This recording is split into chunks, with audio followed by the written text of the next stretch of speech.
In the land of Uz, there lived a man named Job. He was blameless, upright, and feared God.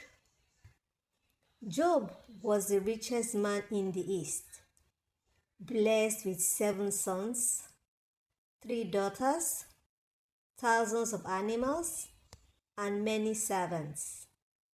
His life overflowed with joy, peace, and prosperity. Job's sons always held feasts in their houses, each on its appointed day, and would send and invite their 3 sisters to eat and drink with them. When the days of feasting has run their course, Job will send and sanctify his children. He will rise early in the morning and offer burnt offerings according to the number of his children.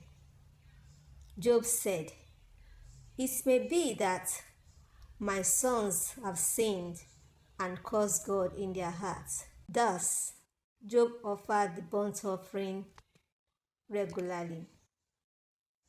Now there was a day when the sons of God came to present themselves before Lord, and Satan also came among them.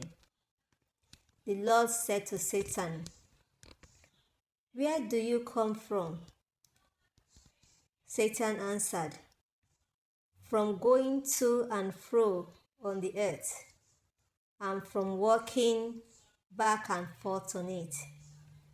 Then the Lord said to Satan, "Have you considered my servant Job, that there is none like him on the earth, a blameless and upright man, one who fears God and shuns evil?" Satan answered, "Does Job fear God for nothing? Have you not made a hedge around him, around his household, around all that he has, on every side? You have blessed the work of his hands, and his possessions have increased in the land.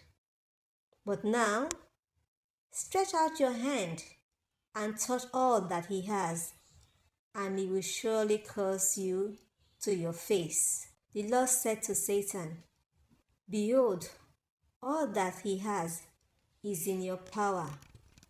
Only do not lay a hand on him." Satan went out from the Lord's presence.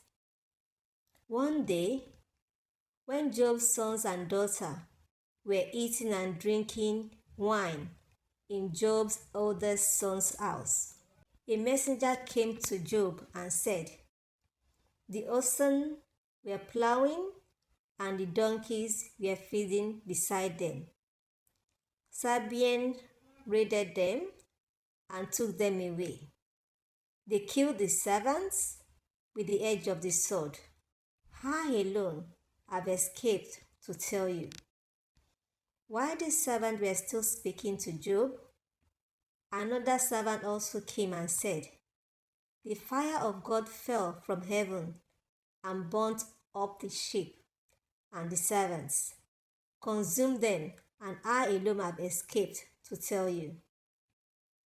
While the servants were still speaking, another servant also came and said, "The Chaldeans formed 3 bands, raided the camels, and took them away.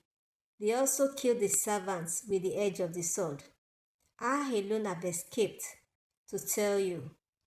While the servant was still speaking, another servant also came and said, "Your sons and daughters were eating and drinking wine in their oldest brother's house, and suddenly a great wind came from across the wilderness. It struck the 4 corners of the house, and it fell on them, and they are dead. I alone have escaped to tell you." Then Job arose, tore his robe, shaved his head, fell to the ground and worshipped. He said, Naked I came from my mother's womb, and naked shall I return there. The Lord gave, and the Lord has taken away. Blessed be the name of the Lord.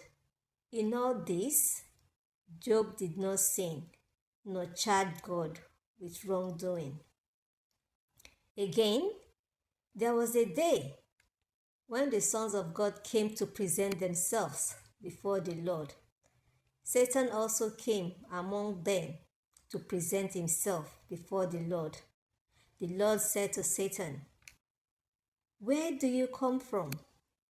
Satan answered, "From going to and fro on the earth, and from walking back and forth on it." The Lord said to Satan, "Have you considered my servant Job, that there is none like him on the earth, a blameless and upright man, one who fears God and shuns evil? And still he holds fast to his integrity, although you incited me against him to destroy him without cause." Satan answered, "Skin for skin. All that a man has, he will give for his life. Stretch out your hands now and touch his bone and his flesh, and he will surely curse you to your face." The Lord said to Satan, "Behold, he is in your hand, but spare his life." Satan went out from the Lord's presence and struck Job with a painful boils, from the sole of his foot to the crown of his head. Job took a potsherd to scrape himself while he sat in the ashes. Job's wife said to him, "Do you still hold fast to your integrity? Curse God and die." But Job said to her, "You speak as one of the foolish women speaks. Shall we indeed accept good from God, and shall we not accept adversity?" In all this, Job did not sin with his lips. Job's three friends, Eliphaz, Bildad, and Zophar, heard of all the adversity that has come upon Job, and they came together to mourn with Job and to comfort him. When they saw Job from afar, they did not recognize him. They lifted their voices and wept, and each one tore his robe and sprinkled dust on his head towards heaven. They sat down with Job on the ground for 7 days and 7 nights, and no one spoke a word to him, for they saw that Job's grief was very great. After this, Job opened his mouth and cursed the day of his birth. He cried out to God in anguish, "Why was I ever born? Why is life given to those in misery?" Yet, in his pain, Job did not curse God. Also, Job's three friends, Eliphaz, Bildad, and Zophar, told him that he had lived a bad life and now punished by God. They told Job to repent, but Job remained faithful to God. After Job and his three friends debated for days, God answered Job out of whirlwind.